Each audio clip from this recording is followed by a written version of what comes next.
لا حول ولا قوة إلا بالله العلي العظيم. حسبنا الله نعم الوكيل، نعم المولى ونعم النصير. الحمد لله الذي لا يبلغ مدحته القائلون ولا يحصي نعماءه العادون ولا يؤدي حقه المجتهدون. الذي لا يدركه بعد الهمم ولا يناله غوص الفتن. الذي ليس لصفته حد موجود ولا وقت معدود ولا أجل ممدود. فطر الخلائق بقدرته ونشر الرياح برحمته ووتد بالسحور ميدان أرضه.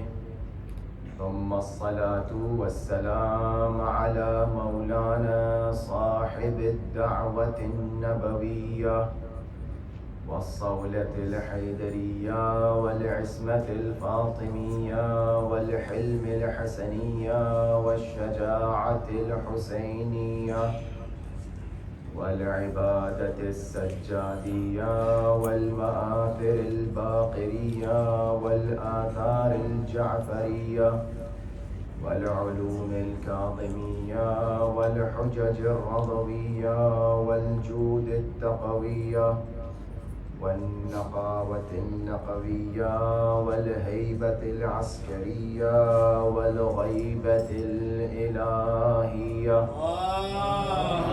صل على محمد وآل محمد. ثم اللعنة الدائمة على أعدائهم أجمعين، غاصبي حقوقهم منكري فضائلهم، من الآن إلى قيام يوم الدين. أما بعد، فقد قال الله تبارك وتعالى في القرآن المجيد والفرقان الحميد وقوله الحق: بسم الله الرحمن الرحيم. اليوم أكملت لكم دينكم وأتممت عليكم نعمتي ورضيت لكم الإسلام دينا. صلوات پر محمد. اللهم صل على محمد وآل محمد. اس سے قبل کہ آپ کی سماعتوں کے حوالے حدیث معصومین اور روایات کروں، متعدد مؤمنین نے اور بالخصوص کل ایک برادر مومن نے اپنے بچے کے لیے کہ جو علیل ہیں دعا کی درخواست کی ہے. کیا نام؟ محسن رضا صاحب کی بیٹی. جناب محسن رضا صاحب کے بیٹے وہ علیل ہیں، اور سب لوگ مل کر انشاءاللہ 5 دفعہ آیا میوجو کی تلاوت کرتے ہیں، اور خود مریض منظور اور تمام مؤمنین جو اس دنیا میں کہیں پر بھی ہوں اور مریض ہیں، پروردگار انشاءاللہ اس آیت کے صدقے میں ان سب کو شفا کاملہ علی بابو کی والدہ بھی. تمام مؤمنین خصوصاً جو بانیان مجلس ہیں، ان کی والدہ، ان کی اہلیہ وہ بھی مریض ہیں، پروردگار انشاءاللہ ان سب کو شفا کاملہ انشاءاللہ ساتھ میں مل کے آیہ کریمہ کی تلاوت کریں. بسم اللہ الرحمن الرحیم. امن یجیب المضطر اذا دعاه ویکشف السوء.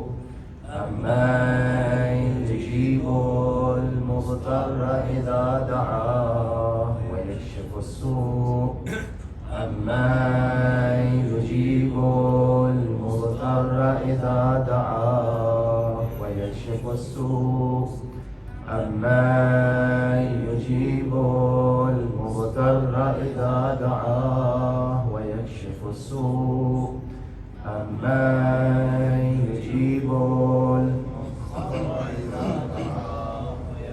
ویکشف السوء. یا اللہ یا اللہ یا اللہ یا اللہ. پروردگار ان عزاداریوں کے صدقے میں، اس فرش عزا کے صدقے میں انشاءاللہ تمام وہ مؤمنین جو مریض ہیں انشاءاللہ ان سب کو شفا کامل اور عاجل عطا. امام ہشتم علی ابن موسیٰ علیہ السلام اپنے صحابی ابن شبیب کو کچھ عزاداری کے عنوان سے تعلیمات عطا کرتے ہیں اور کچھ ہدایات فرماتے ہیں. کہا یا ابن شبیب ان بکیت علی الحسین علیہ السلام حتی تصیر دموعک علی خدیک فغفر اللہ لك كل ذنب اذنبته صغیرا كان او کبیرا قلیلا كان او کثیرا. اے ابن شبیب، جب تم میرے جد حسین کی مصیبت پر گریہ کرتے ہو اور تمہارے آنسو تمہارے رخسار تک آ جاتے ہیں تو پروردگار عالم تمہارے ہر چھوٹے بڑے گناہوں کو معاف کر دیتا ہے. ذہن میں آپ کی بات رہے کہ ہم لوگ آداب عزاداری کو سمجھنا چاہ رہے ہیں، مقصد عزاداری کو بھی سمجھنا چاہ رہے ہیں، اور یہ تمام گفتگو اس کے بعد آنے والی ہے وہ ہمارے قلوب پر اثر انداز ہو. اس لیے یہ روایات مقدمتاً آپ کی خدمت میں عرض کر رہا ہوں کہ اگر انسان بیٹھ کر اس فرش عزا پر آنسو بہائے تو نہ صرف یہ کہ اس کی دنیاوی حاجات پوری ہوتی ہیں بلکہ انسان اپنی آخرت کا سامان فراہم کر رہا ہے.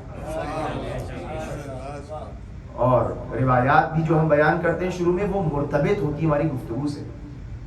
اور یاد رہے یہ فرش عزا کس لیے ہے کہ انسان اپنی خطاؤں کا اقرار کرے. اور پروردگار فرما رہا ہے صغیرا کان او کبیرا قلیلا کان او کثیرا، چاہے زیاد ہوں چاہے کم ہوں، چاہے چھوٹے ہوں چاہے بڑے ہوں، جو بھی ہوگا پروردگار عالم جیسا بھی گناہ ہوگا معاف کر دے گا. یہ ہے غم عشق حسین کی برکت. یبن الشبیب ان سرک ان تلقى اللہ عز وجل. یہ عجیب ہے، یہ عجیب ہے. اگر تم یہ چاہتے ہو کہ پروردگار عالم کی زیارت کرو تو فزر حسین علیہ السلام.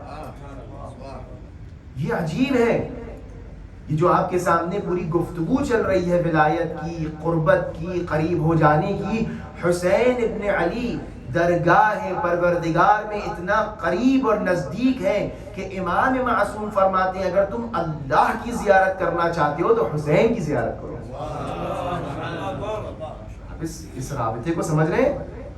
حسین نمائندہ خدا ہیں، لہٰذا تم نے اگر حسین کی زیارت کر لی تو گویا عرش الہی پر پروردگار عالم کی زیارت کی. ابن شبیب ان سرک ان تسکن الغرف المبنیہ فی الجنہ مع النبی صلی اللہ علیہ وآلہ وسلم. اب یہ پھر وہی کل والی بات کہہ رہے ہیں کہ امام رضا فرما رہے ہیں اے ابن شبیب اگر تم چاہتے ہو کہ تمہارا گھر جنت میں رسول اللہ کے ساتھ میں بنے تو فلعن قتلۃ الحسین، لعنت کرو حسین کے قاتلوں پر. میں نے عرض کیا تھا کچھ ایسے کام ہوتے ہیں کہ جو ذکر اور صلوات سے حل ہو جاتے ہیں اور کچھ ایسے کام ہوتے ہیں جو لعنت بر یزید سے حل ہوتے ہیں. یہ دین ہے ہمارا، یہ کوئی دل کی اور جذباتی باتیں نہیں ہیں. امام فرما رہے ہیں اپنے اصحاب سے. پھر کیا فرمایا؟ پھر فرماتے ہیں کہ اے ابن شبیب اگر تم چاہتے ہو کہ تم کو وہ ثواب ملے کہ جو 72 شہداء کا ثواب ہے تو جب بھی تم ان متا ما ذکرتہو تو کیا کہو، جب تم ان کی یاد کرو تو کہو یا لیتنی کنت معہم فافوز فوزا عظیما. اگر تمہارے دل میں یہ شوق اور اشتیاق ہے کہ تم کو وہ ثواب ملے جو کربلا والوں کو ثواب ملا تو دل میں یہ خواہش اور تمنا رکھو کہ اگر ہم ان کے ساتھ ہوتے تو اس فوز عظیم تک ہم بھی پہنچتے، امام کی نصرت کرتے. اور اب یہ آخری جملہ جو امام نے فرمایا یہ ہمارے موضوع سے بہت مرتبط ہے. فرمایا یا ابن الشبیب ان سرک ان تکون معنا فی الدرجات العلا، اگر تم چاہتے ہو کہ تم جنت کے عالی ترین درجات میں ہمارے ساتھ رہو تو فحزن لحزننا وفرح لفرحنا، تم ہمارے غم میں غمگین رہو، ہماری خوشیوں میں خوش رہو. وعلیک بولایتنا، اور تمہارے اوپر واجب ہے کہ ہماری ولایت کو اختیار کرو. ہمارے غم میں غمگین رہو، ہماری خوشی میں خوش رہو. اور وعلیکا ولایتنا، کیوں؟ فلو انا، دیکھیے یہ بڑی حساس بات ہے، امام نے فرمایا فلو انا رجلا تولى حجرا لحشره الله معه يوم القیامہ، اگر کوئی شخص کسی پتھر کی ولایت کے تحت آ جائے تو پروردگار عالم اس پتھر کے ساتھ اس کو محشور کرے گا۔ یعنی جب تم کسی کی ولایت کے تحت آ جاؤ گے، میں نے عرض کیا تھا کہ ولایت ایسی چیز نہیں ہے کہ آپ اس سے باہر نکل جائیں، آپ کو ولایت اختیار کرنا پڑے گی، ولو انسان کہے کہ ہم کسی پتھر کی ولایت کریں، کسی پتھر کی پوجا کرنے لگے، کسی پتھر کو اپنا معبود مان لے، امام فرما رہے ہیں وہ پھر اس پتھر کے ساتھ محشور ہوگا۔ پھر یہ امید نہ کرنا کہ ہم فلاں، اسی لیے تو آیات میں ہے کہ یا لیتنی لم اتخذ فلانا خلیلا، کہ اے کاش میں نے فلاں کو اپنا دوست اور خلیل نہ بنایا ہوتا۔ یہ کیوں روایات ہم کو بتائی جا رہی ہیں، یہ کیوں شوق دلایا جا رہا ہے؟ تاکہ ہماری سمجھ میں آئے کہ ہمیں کس کو دوست رکھنا ہے، کس کی ولایت کے ذیل میں زندگی بسر کرنا ہے۔ ایک صلوات پڑھیں محمد والے۔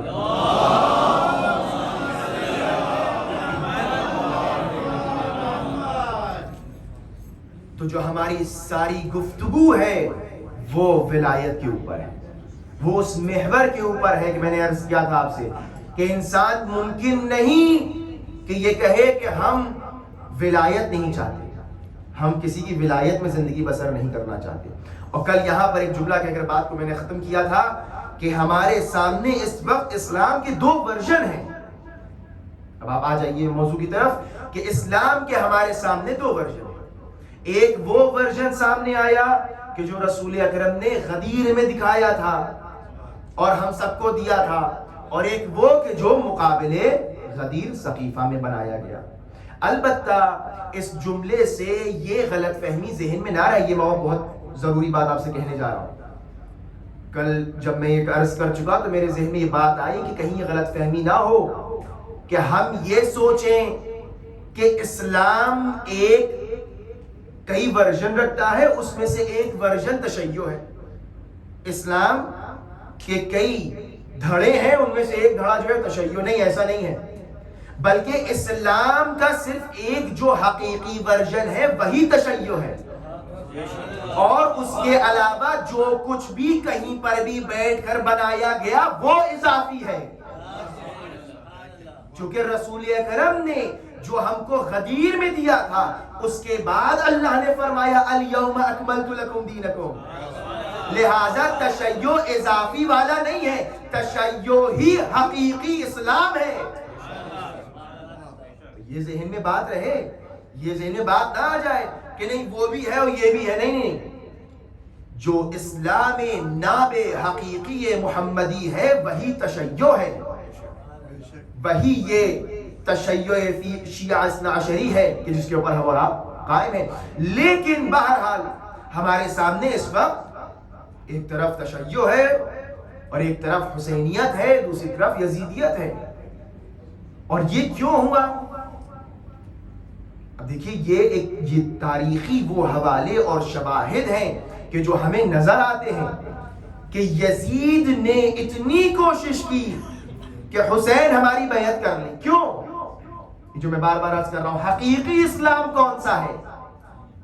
حقیقی اسلام کون سا ہے؟ یہ نہیں ہے کہ ہم نے کچھ نیا بنا لیا، نہیں، تشیع رسول کے زمانے سے تھا، شیعہ علی رسول کے زمانے سے اصطلاح رائج تھی، سلمان اور ابوذر اور مقداد کو شیعہ علی کہا جاتا تھا۔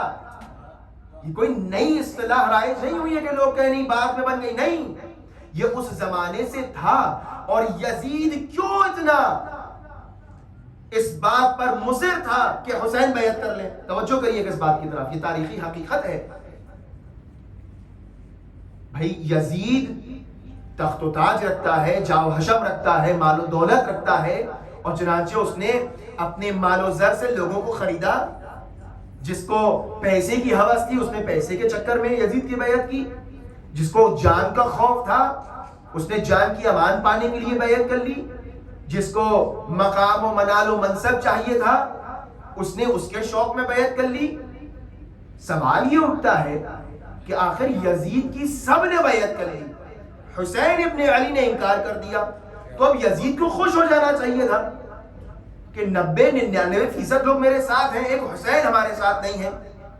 توجہ کریے، یزید ہے، پلید ہے، لیکن اپنی حکومت کو بچانا چاہتا ہے۔ کیوں یزید چاہ رہا تھا امام حسین بیعت کر لیں؟ تاریخ میں سوال ہوتا ہے کیوں حسین کو اتنا انکار تھا کہ یزید کے بیعت نہیں کر رہے ہیں؟ سوال غلط کیا جاتا ہے، حسین کو کیوں اتنا انکار نہیں، میں کہتا ہوں یزید کو کیوں اتنا اصرار تھا کہ حسین بیعت کر لیں؟ اس پر غور کریے، یزید کو کیوں اتنا اصرار تھا؟ یزید کو اس لیے اتنا اصرار تھا کہ یزید جانتا تھا کہ جو حقیقی دین ہے وہ حسین کے پاس ہے، اور اگر وہ چاہتا ہے کہ اسلام کے نام پر اپنی حکومت کو بچائے تو حسین کی تائید اور امضاء کے بنا اس کی حکومت نہیں چل سکتی۔ یہ یزید جانتا تھا، لہٰذا یزید نے کہا کہ حسین سے تو بیعت لینا ہے۔ اور یہاں پر خود یزید کا یہ اصرار بتا رہا ہے کہ حقیقی اسلام حسین کے پاس ہے۔ توجہ، اس بات کے اوپر غور کریے، یزید کیوں اتنا اصرار کر رہا ہے؟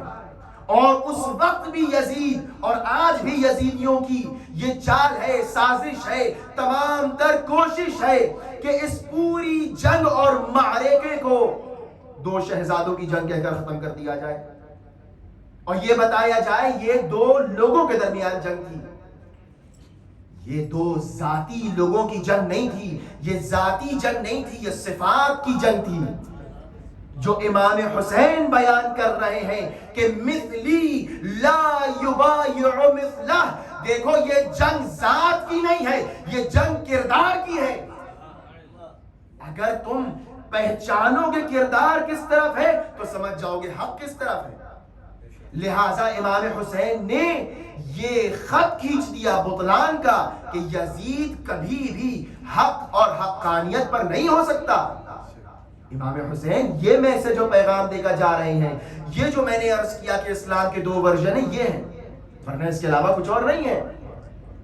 اور کس طرف ولایت ہے اور کس طرف طاغوتی ولایت ہے، کس طرف رحمانی ولایت ہے، کس طرف شیطانی ولایت ہے، یہ ہمیں اور آپ کے لیے امام حسین نے مشخص کر دیا اور ہم کو بتا دیا کہ تمہیں کس طرف جانا ہے۔ امام حسین علیہ السلام کا کارنامہ یہ ہے۔ توجہ، تاریخی حقائق ہیں۔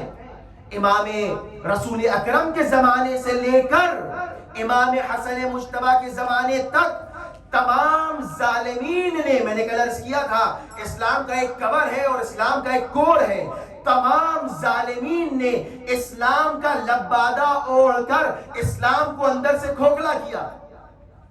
تمام ظالمین نے، تمام بادشاہوں نے، جو بھی ہو، جو رسول کے مقابلے میں ہو، فاطمہ زہرا کے مقابلے میں ہو، علی مرتضیٰ کے مقابلے میں ہو، حسن مجتبی کے مقابلے میں ہو، سب نے اسلام کو اندر سے کھوکھلا کیا۔ کس طرح؟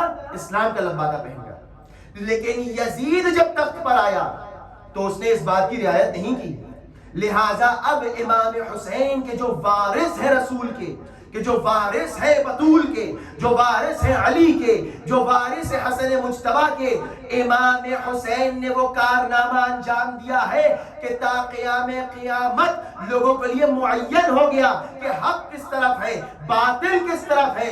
امام حسین وارث انبیاء ہیں، وارث رسول اکرم ہیں، لہٰذا اپنا اقدام کربلا میں اس طرح کیا کہ پورے ابو سفیان کی اولادوں اور اجداد کی دھجیاں اڑائی، اس طرح سے کہ یہ کہا انی لا یبایع مثلہ، مجھ جیسا اس جیسے کی بیعت نہیں کر سکتا۔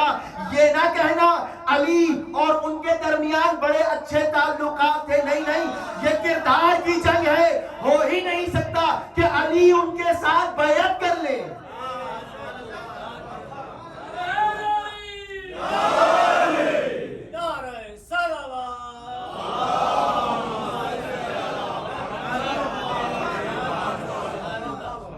یہ حقیقی ہے اسلام کہ جو ولایت کے سائے میں ہم کو مل رہا ہے۔ امام حسین نے یزید کے چہرے سے اس طریقے سے نقاب کو نوچا ہے کہ اب کسی کے لیے کوئی شبہ نہیں رہا. بات واضح ہو گئی ہے کہ یزید اپنے تمام آباء اور اجداد کی پلیدیوں کو لے کر آیا تھا. حسین نے اپنے تمام انبیاء اور اجداد کے وارث بن کر آئے تھے. تو ایک طریقے سے جو کام رسول اکرم کرنا چاہتے تھے نہ کر سکے، علی مجتبیٰ کرنا چاہتے تھے، علی مرتضیٰ کرنا چاہتے تھے، نہیں کر سکے. جناب فاطمہ کے زمانے میں مصلحت کے تحت نہیں ہو سکا. امام حسن نے صلح کر لی مجبوراً، لیکن امام حسین کو جب وقت ملا تو انہوں نے اپنا ایسا قدم اٹھایا کہ یزید پلید کے چہرے سے نقاب الٹ دی ہے. یہ واضح ہو جائے تمہارے اوپر کہ یہ ذات اور اشخاص کی لڑائی نہیں ہے، یہ کردار کی لڑائی ہے. حسین جیسا کون؟ حسین جیسے نبی ہیں، علی ہے، فاطمہ ہے، حسن ہے. امام یہ بتانا چاہ رہے ہیں. ہاں، امام کے آنے کے بعد جو کردار ہے وہ ہے، لیکن امام اپنے سے پہلے بھی بتا رہے ہیں کہ ایسا ہو نہیں سکتا. نہیں ہو سکتا کہ امام حسن مجتبیٰ ڈر کر، مجبوری کے تحت آپ نے یہ اقدام کیا، ڈر کر نہیں. ہاتھ نہیں ملایا ہے جو کہا جاتا ہے کہ نہیں ہاتھ ملا لیا، دوستی ہو گئی، مان گئے، صلح نہیں. یہ اچھے تعلقات کی علامت نہیں تھی صلح. یہ نہ سمجھا جائے کہ صلح کر لی تو اچھے تعلقات نہیں. اگر امام حسن کو بھی وقت ملتا تو یہی قدم اٹھاتے جو امام حسین نے اٹھایا ہے. لہٰذا رسول اکرم نے ہم کو اپنی پوری زندگی یہ بتایا ہے کہ تمہیں کس در سے وابستہ رہنا ہے، کس در پر تمہیں حقیقی اسلام ملنے والا ہے. ہر در پہ نہ جانا، در بدر نہ بھٹکنا. جو مسجد رسول اکرم نے بنائی تھی اور اس کے اندر 10 حجرے بنائے تھے، 9 حجرے اپنے آپ سے منسوب کیے، 10واں جو وسط مسجد میں تھا علی ابن ابی طالب کو دیا، اور تمام وہ راستے اور در جو مسجد سے گزرتے تھے سب بند کر دیے. سد الابواب الا بابا، دعائیں میں پڑھتے ہی نہیں پڑھتے ہیں. یہ فضیلت ہے امیر المومنین کی کہ آپ نے تمام دروازوں کو بند کر دیا، علی کا دروازہ کھولا. کیوں؟ تاکہ پتا چلے میرے بعد علی کے در پر آنا ہے، کسی اور کے در پہ نہیں جانا ہے. اور جب لوگوں نے اعتراض کیا تو رسول اکرم نے یہی جواب دیا تھا، ما سددت ابوابکم وفتحت بابہ ولکن اللہ امرنی ان اسد ابوابکم وفتح بابہ. یہ میں نے اپنی طرف سے نہیں کیا کہ تمہارے دروازے بند کر دیے اور علی کا دروازہ کھول دیا، بلکہ یہ میں نے اللہ کے حکم سے تم سب کے دروازوں کو بند کیا ہے اور علی کا دروازہ کھولا ہے. یہ اللہ کی طرف سے حکم دیا جا رہا ہے، یہ اللہ کی طرف سے نمائندگی کی جا رہی ہے کہ تمہیں کس دروازے پر جانا ہے. ہر طرف نہ چلے جانا. رسول اکرم نے جب اپنی آخری حیات کے ایام تھے تو ہر بار مسجد سے نکلنے کے بعد دن میں 5 مرتبہ کم از کم در فاطمہ پر آ کر سلام کرتے تھے. السلام علیکم یا اہل بیت النبوہ کہتے تھے. کیوں؟ تاکہ پتا چلے لوگوں کو یہ وہ دروازہ ہے جہاں سے حقیقی دین ملنا ہے، صرف یہی وہ دروازہ ہے. اور اسی طریقے سے ہمیں اصحاب نے بتایا، میں نے عرض کیا تھا کہ ہمیں ایک مرتبہ صلوات پڑھیں محمد والے،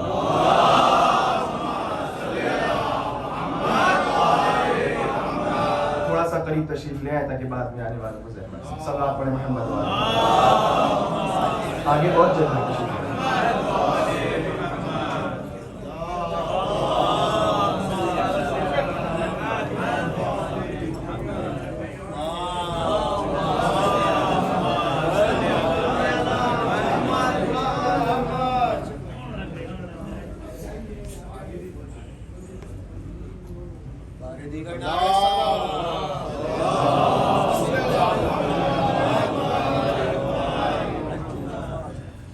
تو یہ مزاج پیش کیا ہے اور بتایا ہے کہ دین کے مزاج کو سمجھو، ولایت کے مزاج کو سمجھو. کہ دین کا مزاج کیا ہے، ولایت کا مزہ کیا ہے. کل جو میں نے مثال آپ کو دی تھی کہ اگر یہ مزہ مل گیا، مزہ چکھ لیا تو کبھی گمراہ نہیں ہوگے. تمہیں پتا ہوگا کہ کہاں تمہیں جانا ہے، کہاں حقیقی دین مل رہا ہے، کہاں نقلی دین ہے، کہاں اصلی دین ہے، کون سے دین میں واقعاً ولایت کا مزہ ہے. یہ اہل بیت نے اور ان کے اصحاب نے بتایا ہم کو. یہ سلمان فارسی، ابو ذر، مقداد، خزیمہ بن ثابت انصاری جیسے افراد کہ جن کے بارے میں امیر المومنین یاد کرتے ہیں اینا ذو الشہادتین. یہ خزیمہ انصاری ایک عظیم صحابی ہیں رسول اکرم مولا علی کے. یہ وہ شخص ہیں کہ جو سب سے پہلے رسول اکرم کے بعد علی مرتضیٰ کے دروازے پر آئے کہ آپ میرے مولا اور امام ہیں. ایسا نہیں تھا کہ سب گمراہ ہو گئے ہوں.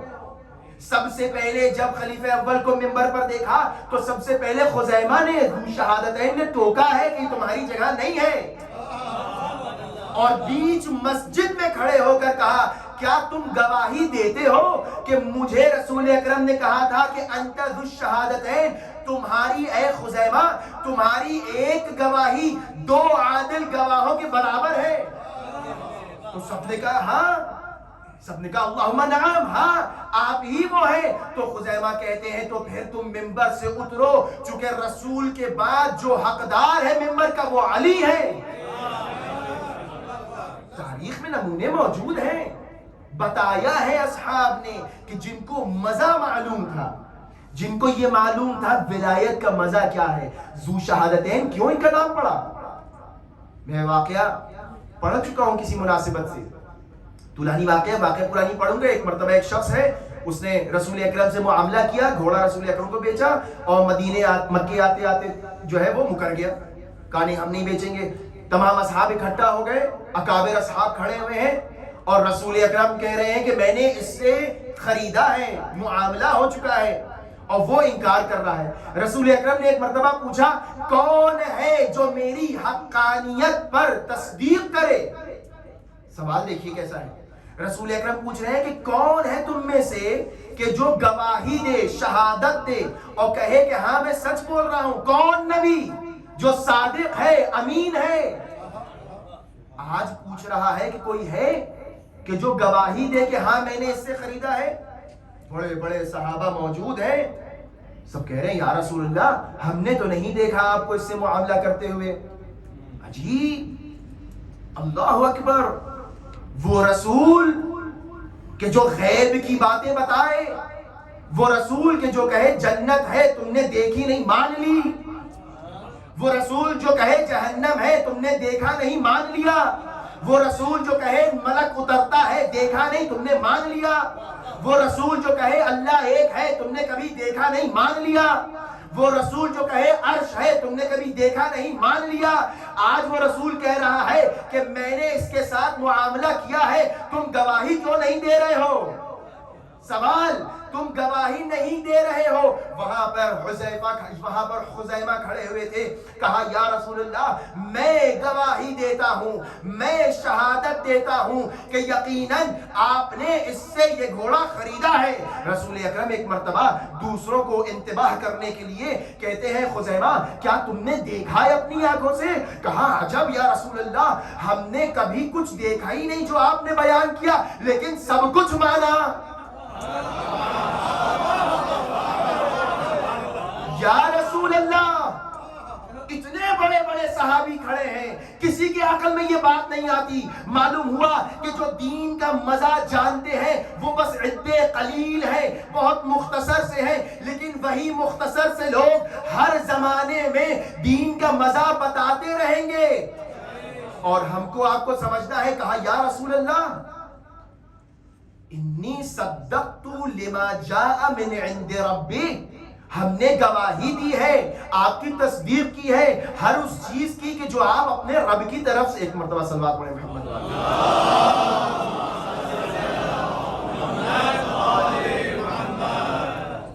ایک دفعہ اور مولانا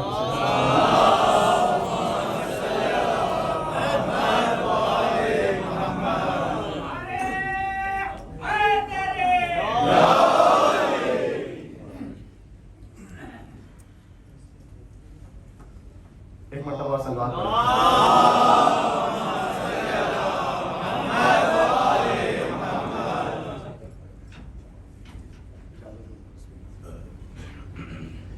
شہادتین لقب پڑا خزیمہ ابن ثابت انصاری کا. کہا یہ ذو شہادتین ہے. کیوں؟ چونکہ دیکھا نہیں لیکن گواہی دے رہے ہیں. اب اکثر ایسا ہوتا ہے کہ خود ائمہ اپنے قریبی اصحاب کا امتحان لیتے ہیں اور دوسروں پر ان کی فضیلت کو ظاہر کروانا چاہتے ہیں. یہ نہیں کہ ہم پھنسا رہے ہیں، نہیں، بلکہ تمہارا امتحان لیں گے اور یقیناً تم امتحان میں کامیاب ہوگے، چونکہ دوسرے جواب نہیں دے رہے ہیں. تو اب رسول اکرم نے پوچھا، اے خزیمہ کیا تم وہاں تھے کہ جب میں نے اس سے معاملہ کیا؟ کہا نہیں یا رسول اللہ، ہم نے دیکھا نہیں تھا لیکن ہم تصدیق کرتے ہیں. کیوں تصدیق کر رہے ہو؟ اس لیے کہ ہر اس چیز کو کہ جو آپ اپنے رب کی طرف سے لے کر آئے تھے ہم نے کبھی نہیں دیکھا لیکن ہمیشہ تصدیق کی. اور آج یہ اعراب خبیث آپ کے خلاف مقدمہ دائر کر رہا ہے تو اب کسی صحابی کے منہ سے کیوں نہیں نکل رہی ہے؟ یہ کیسے ممکن ہے کہ ہم ہر اس چیز کا اقرار کر رہے ہیں جو ہم دیکھ نہیں رہے ہیں، اور آج آپ ہم سے گواہی مانگ رہے ہیں تو ہم آپ سے دلیل کا مطالبہ کریں؟ جی کہا ہم آپ سے دلیل کا مطالبہ کریں. تو یہ مسلمانوں کے لیے ملاک بنایا جا رہا ہے کہ جب رسول اللہ نے تم کو اتنی چیزیں لا کر دی، جنت بتائی تم نے دیکھی نہیں مان لی، دوزخ کی خبر دی تم نے دیکھا نہیں مان لیا، ملک کی خبر دی تم نے دیکھا نہیں مان لیا، روز جزا کی خبر دی تم نے دیکھا نہیں مان لیا. تو اے مسلمانوں اگر ملاک یہی ہے کہ رسول بغیر دکھائے تم سے تصدیق مانگ رہے ہیں تو تم اقرار کرو. اور اگر یہ ملاک دیا جا رہا ہے، یہ مزاج دین بتایا جا رہا ہے، لیکن مسلمانوں کی سمجھ میں مزاج نہیں آیا. کیوں؟ چونکہ غدیر کے دن رسول نے زبان سے کہہ کر بھی بتایا، ہاتھوں میں اٹھا کر دکھایا بھی، لیکن پھر بھی لوگوں نے نہیں.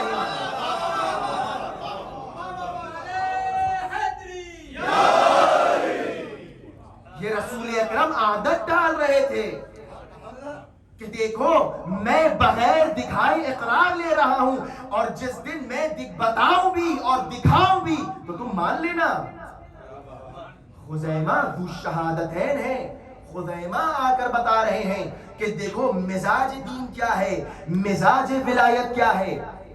اور جب رسول اکرم نے مسجد میں تمام دروازوں کو بند کروا دیا تو امام حسین، پورا ایک تاریخ ہے، اس میں نہیں جانا مجھے، کہ امام نے معاویہ کے درک واصل ہونے سے 2 سال قبل مینا میں ایک خطبہ ارشاد فرمایا تھا اور بڑے بڑے اکابر کو جمع کیا تھا، راویان کو، حافظین کو، تابعین کو، صحابہ کو جمع کیا اور منبر پر گئے. اور منبر پر جانے کے لیے انشد اللہ کہہ کر کیا میں تمہیں گواہ قرار دیتا ہوں، اور امیر المؤمنین کے درجنوں فضائل بیان کیے اور کہا کہ اگر اس میں سے کوئی بھی بات تمہیں ایسی لگے جو میں بڑھا رہا ہوں تو ٹوک دینا. ہر ایک کہتا تھا اللہم نعم اللہم نعم، اے حسین آپ صحیح کہہ رہے ہیں، اے حسین آپ درست کہہ رہے ہیں. اسی اثنا میں امام حسین نے اس بات کا ذکر کیا ہے کہ رسول اکرم نے سب کے دروازے بند کیے اور صرف ایک دروازہ، علی کا دروازہ کھلا رکھا. اور لوگوں نے جب اعتراض کیا تو رسول اکرم نے یہی جواب دیا کہ یہ میں نے اپنی طرف سے نہیں کھولا بند کیا ہے، یہ اللہ کا حکم ہے. ما فتحت ابوابه الا باذن اللہ ولكن امرنی اللہ نے مجھے حکم دیا ہے. اور پھر اس وقت امام حسین ایک بہت عجیب تاریخی بات کہتے ہیں کہ جب یہ واقعہ ہو گیا، سب کے دروازے بند ہو گئے تو سب کے دلوں میں خلش تھی کہ آخر کیا ماجرا، یہ صحن مسجد میں کیا ہو رہا ہے کہ صرف علی ہیں اور رسول ہیں. تو امام فرماتے ہیں کہ ان عمر بن خطاب حارس بقوت بمقدار عینی، انہوں نے یہ چاہا کہ اپنے گھر کی دیوار میں ایک چھید کریں اور اس آنکھ سے دیکھیں کہ کیا ہو رہا ہے. بمقدار عینی، قوت بمقدار عینی، امام فرما رہے ہیں سب کے سامنے کہا کہ انہوں نے یہ چاہا کہ اپنے گھر کی دیوار میں چھید کرے اور چھید کر کے دیکھے وہاں کیا ہو رہا ہے. جب رسول اکرم کو اس بات کی خبر ملی تو آپ نے آ کر مسجد میں ڈانٹا اور کہا کہ مجھے امرنی اللہ ان ابنی مسجدا طاہرا، خبردار کوئی یہاں نجس آنکھ ڈالے بھی نہ.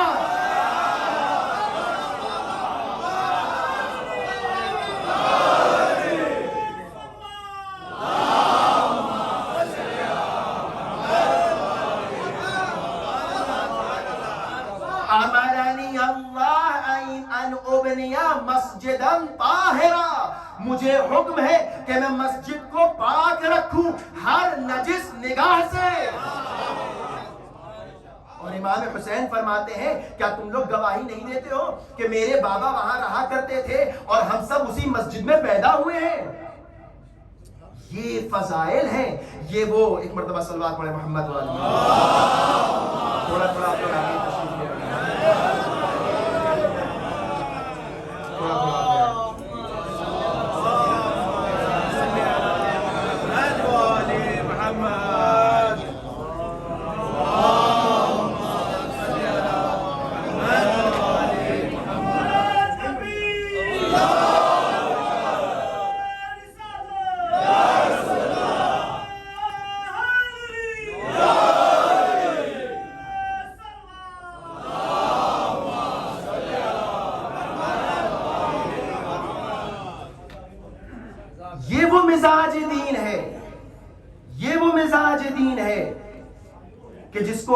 جس کا مزہ چکھنا ہے تاکہ ہم سمجھ سکیں ہمیں کون سے اسلام کے ورژن کو ماننا ہے. وہ کہ جو غدیر میں رسول ہمیں دے کر گئے تھے، یا وہ کہ جن کو رسول نے اپنی بزم سے بھگا دیا اور جا کر سقیفہ میں پناہندہ ہوئے تھے. کون سے دین کو لینا ہے؟ کون سے اسلام کو ماننا ہے؟ حقیقی اسلام کہ جس کی دھڑکن کی آواز یا علی ہے اس کو ماننا ہے. اس مزاج دین کو سمجھو. رسول امام حسین نے اپنے اقدام سے ہمیں بتایا کہ کون سا حقیقی دین ہے اور کس راستے پر تمہیں چلنا ہے اور تمہیں ولایت اختیار کرنا ہے. ایسا نہیں ہو سکتا تم یہ کہو کہ ہم کسی کی ولایت میں نہیں آنا چاہتے. نہیں، آنا پڑے گا، مجبور ہو. کسی نہ کسی کی ولایت تو اختیار کرنا پڑے گی. اور یہی پوری جنگ تھی، یہی پوری تاریخ ہے کہ جو امام حسین علیہ السلام اہتمام کر رہے ہیں. حتیٰ معاویہ کے مرنے سے 2 سال قبل آپ نے سب کو جمع کیا، بتایا کہ حالات بڑے پرآشوب ہیں اور سب خبردار ہو جاؤ. اور آ کر بصیرت کی باتیں نہیں کی، آ کر فضیلت امیر المؤمنین بیان کی ہے، کیونکہ اگر یہ بصیرت آ گئی تو تمام مسئلہ حل ہے. منبر پہ جا کر فضائل بیان کی ہے امیر المومنین کے. یہ ہے تبلیغ. اب ہو رہا ہے دین کامل. اور یہ بھی عجیب پروردگار عالم کا انتظام تھا کہ سورہ مائدہ، بعض مفسرین کہتے ہیں سورہ والعصر آخری ہے، بعض برات کے لیے قائل ہے، لیکن اکثر مفسرین کا قول یہ ہے کہ سورہ مائدہ آخری سورہ ہے، قرآن کا آخری سورہ. رسول اکرم کا آخری عمر میں اپنا حج انجام دیا اور حج کے آخری مراحل میں اس بات کا اعلان ہو رہا ہے کہ الیوم اکملت لکم دینکم. آپ کو پتا ہے نا، جب آخر میں کوئی کام ہو تو وہ زیادہ امپورٹنٹ ہوتا ہے، وہ فصل الخطاب ہوتا ہے. مینا میں نہیں کہا، صفا و مروہ میں نہیں حکم دیا، نہیں کہا آخر میں آ کے دیں گے تاکہ لوگ اس بات کو دیگر فروعات دین میں مکس اپ نہ کر دیں. ولایت علی کو نماز کے برابر نہ سمجھنے لگیں، ولایت امیر المومنین کے اعلان کو حج کے برابر نہ سمجھنے لگیں، ولایت امیر المومنین کو روزہ و زکوٰۃ کی طرح نہ سمجھنے لگے کہ کر لیا تو کر لیا، نہیں کیا تو نہیں کیا. نہیں، ولایت امیر المومنین اگر ہے تو دین ہے.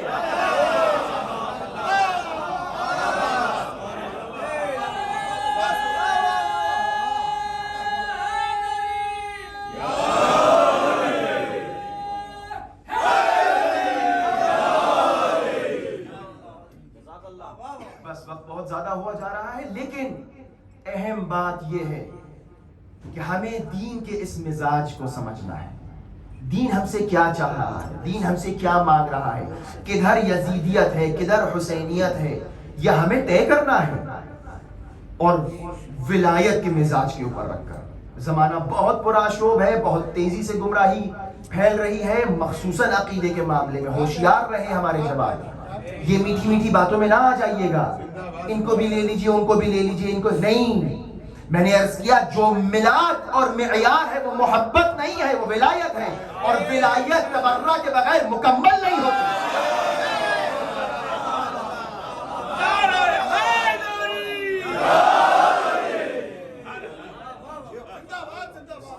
مکمل نہیں ہوتی، آپ کو پتہ ہونا چاہیے. اور بہرحال تبرع کا اپنا ایک عظیم عبادت ہے، عظیم اس کا رتبہ ہے اور اس کا ایک خاص طریقہ ہے. میں نے عرض کیا تھا کہ رسول اکرم اپنے زمانے میں کھل کر تبرع نہیں کر سکے، امیر المومنین کھل کر تبرع نہیں کر سکے، امام مجتبی کھل کر تبرع نہیں کر سکے. لیکن جیسے ہی امام حسین کو موقع ملا کہا مثلی لا یبایع مثلہ.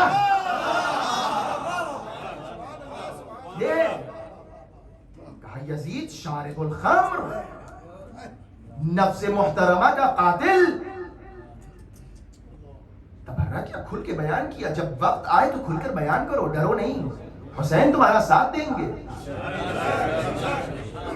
لہذا اور یہی درس ہمیں حر نے دیا ہے کہ اگر بیان کرنے کا موقع آ جائے تو ڈرو نہیں، حسین تمہارا ساتھ دیں گے، حسین اپنی بس میں تمہیں قبول کریں گے، اگرچہ تم خاطی ہی کیوں نہ ہو، خطا کار ہی کیوں نہ ہو.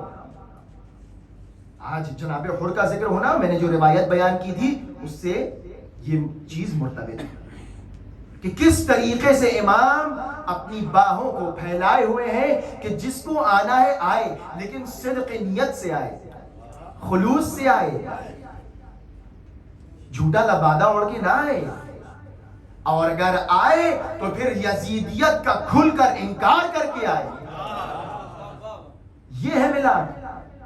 اور کیا ہوا کہ حر جیسا بہادر اپنے خیمے میں کبھی اٹھتے ہیں کبھی بیٹھتے ہیں، کبھی چلتے ہیں کبھی ٹہلنے لگتے ہیں. ایک عجیب بے چینی ہے، اور بیٹے نے باپ کی اس بے چینی کو محسوس کیا اور ایک مرتبہ پوچھا کہ بابا جان آج میں آپ کے چہرے پر عجیب اضطراب کی کیفیت دیکھ رہا ہوں، کیا ماجرا ہے؟ باپ نے بیٹے سے کہا کہ میں اپنے آپ کو جنت اور جہنم کے درمیان دیکھ رہا ہوں. کیوں؟ چونکہ حسین کے خیام سے کچھ آوازیں آ رہی تھیں کہ جو حسین کی بچوں کی آوازیں تھیں اور حر کو بہت تڑپا رہی تھیں.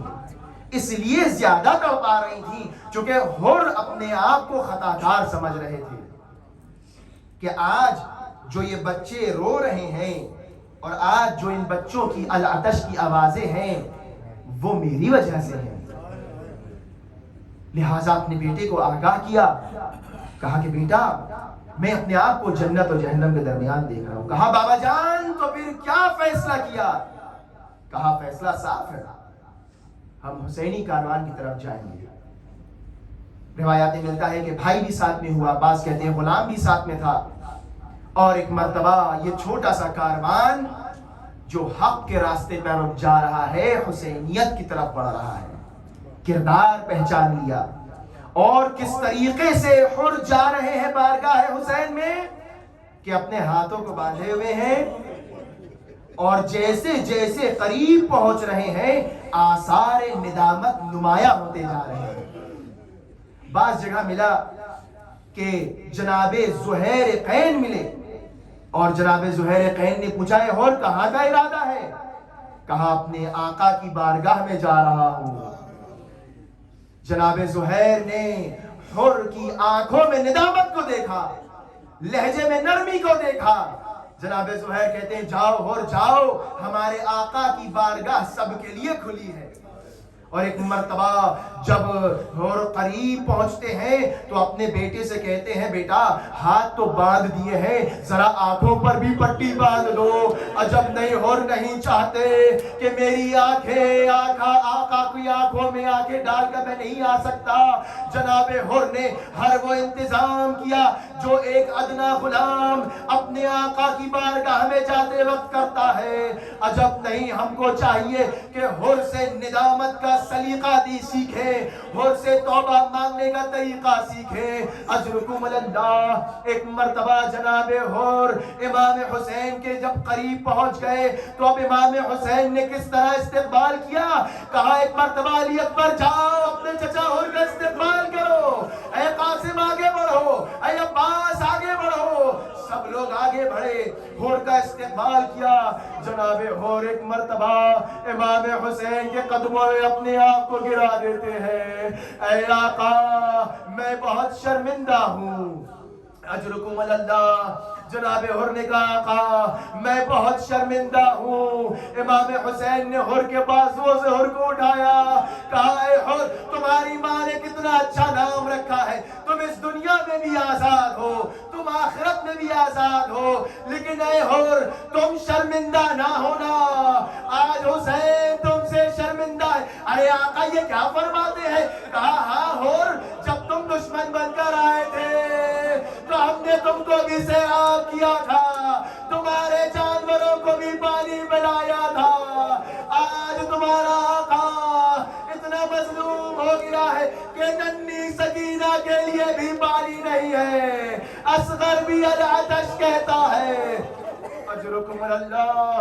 ایک مرتبہ جناب حور نے کہا آقا یہ میری خطا ہے, مجھے اپنی خطا کا جبران کرنے دیجئے, میں چاہتا ہوں سب سے پہلے میدان کارزار میں جاؤں. اے حور ذرا ٹھہر تو جاؤ. نہیں نہیں آقا مجھے جانے کی اجازت دیجئے. عجب نہیں حور سوچتے ہوں گے میں مہمان بن کر آیا ہوں اور آقا کے خیمے میں قطرہ آب بھی نہیں ہے, میں اس سے زیادہ زحمت نہیں دینا چاہتا. جناب حور نے فوراً اذن جہاد لیا اور اپنے سے پہلے اپنے بیٹے کو تیار کرتے ہیں. لوگوں نے کہا اے حور تم اپنے جوان بچے کو بھیجتے ہو. کہا ہاں میں بھی تو ذرا دیکھوں جوان بیٹے کا داغ کیسا ہوتا ہے. ایک مرتبہ حور کا جوان لال میدان کا, میں نے تمام تفصیلیں چھوڑ دی, میدان کارزار میں گیا, گھوڑے سے زمین پر آیا. ارے سن سکو گے وہ تاریخ کا جملہ, جب حور کا بیٹا زمین پر گرا تو ایک مرتبہ حور تیار ہوتے ہیں, میدان میں جانا چاہتے ہیں, تلوار کو بے نیام کیا, صفوف کو چیرتے ہوئے پہنچے. ارے جب میدان کارزار میں پہنچے تو قیامت ہو گئی. لو عزیزو آقا کے زانوں پر غلام زادے کا سر. ارے کچھ سوچا سمجھ میں آیا یہ حسین اتنی تیزی سے کیسے چلے گئے. عجب نہیں مہمان نوازی کا طریقہ. ایک مرتبہ حور نے کہا اے آقا یہ کیا غضب ہے, آپ میرے بچے کا سر اپنے زانوں پر رکھے ہیں اور ایک مرتبہ جھکتے ہیں, اپنے جوان بیٹے کا جنازہ اٹھانا چاہتے. امام حسین نے ہاتھ پر کر لیا, اے حور کیا غضب کرتے ہو. ارے کوئی بوڑھا باپ اپنے جوان بیٹے کا جنازہ بھی اٹھا. اے آقا عصر عاشور کا وہ باپ اکبر علیہ لگاتا ہوگا, پرچی کا پھلاپ نکالیں گے, یا علی کہیں گے, کمر ساتھ نہ دے گی. اے بنی ہاشم کے بچوں